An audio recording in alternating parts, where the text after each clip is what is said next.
Welcome back. I showed several ways to select layers. Now let's talk about moving them. Let's start with the canvas. You've already seen me use the Move tool so far in this course. You select any layer or folder and you can drag it into any position, including outside the canvas area, although I'd advise against it. That's easy to get.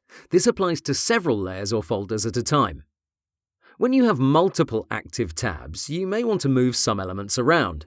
Say I want this top card in my blank project. Here's how you do it. You select its group from the Layers panel. You make sure you're on the Move tool. You click and drag on the canvas until you get it above your other tab. Wait a moment, and Photoshop will reveal that project. Now let go anywhere on the canvas. That's it. So this process is done by working on the canvases. I don't recommend you drag from the Layers panel as that's not ideal. And here's a neat trick. Say I want to position this business card in the middle of my blank canvas. Here's how you do that. You select and drag it, but you also hold down Shift. When you let go, you'll now see it's in the middle of your project.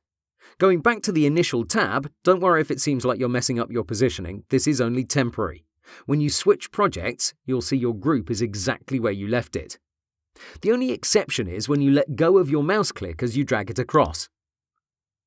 When you want extra precision while you relocate your layers, here's what you can do.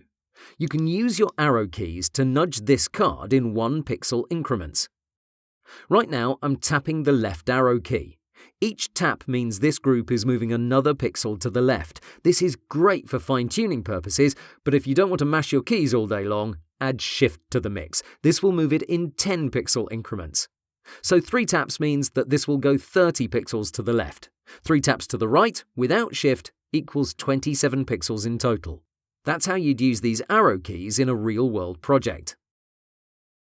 Focusing on the Layers panel, we saw we can cycle through our layers with Alt and our square bracket keys. As you can see, I'm selecting layers fast. But if we swap Alt with Control, now we're repositioning layers. Take this vignette. If I use Control and my left square bracket key, it's going to move inside this folder. If I repeat that hotkey, it will go underneath this group called Card 2. So this is a great way to reposition layers through a simple hotkey, Control and your square brackets. Most of the time you'll want to use your mouse though. Here's how this works. Let me close these folders. Okay, if I want this layer underneath this folder, I can click, hold and drag. Once I release, it's going to be positioned here. Please remember, this stacking order is supremely important. Your layers should follow a top-to-bottom approach. This is why we're taking the time to discuss this subject. If you throw them around randomly, your project may not look the same. The most obvious example is with your background layer. If you place it at the top of your Layers panel, nothing else will be visible. Each project is going to be different, so there's no definitive guide.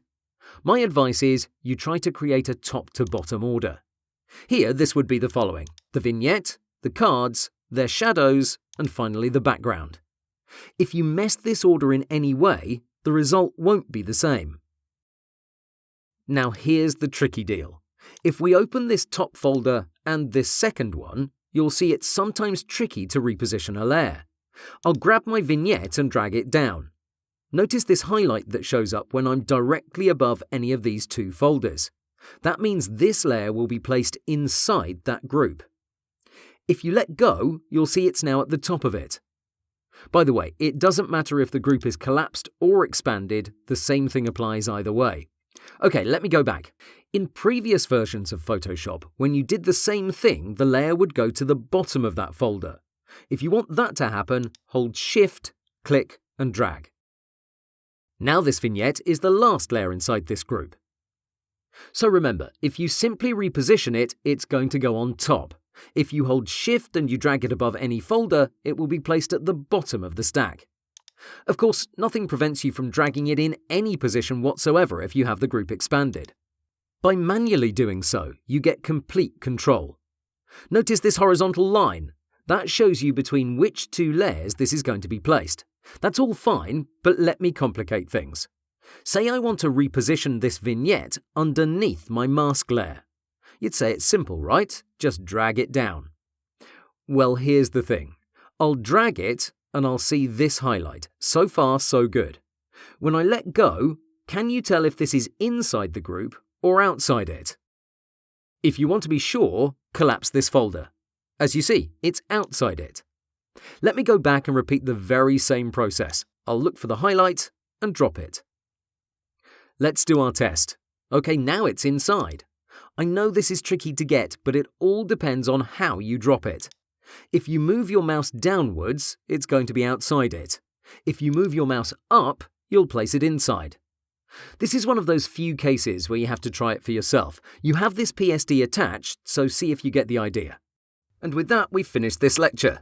Please practice a bit because coming up next, there's an exercise where you'll have to go through loads of layers and perform various tasks quickly, and I want you to be prepared for it.